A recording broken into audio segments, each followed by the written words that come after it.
Gre za našo domovino Slovenijo.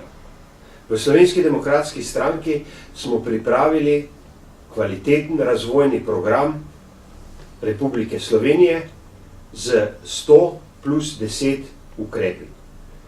10 ukrepov je potrebno izvesti takoj, preostale imamo čas v prihajajočem mandatu. Gre za pravičnost, gre za delovna mesta in gre za razvoj.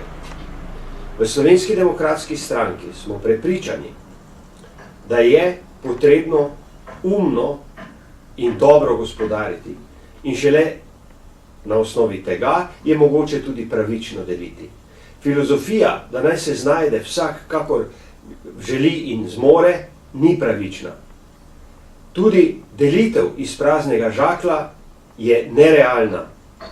Zato smo pripravili razvojni program, ki se dotika na eni strani delovnih mest, na drugi strani razvoja gospodarstva, predvsem z razbremenitvijo davčne politike, in na tretji strani se dotika socialne politike, predvsem na področju zdravstva, šolstva, kulture.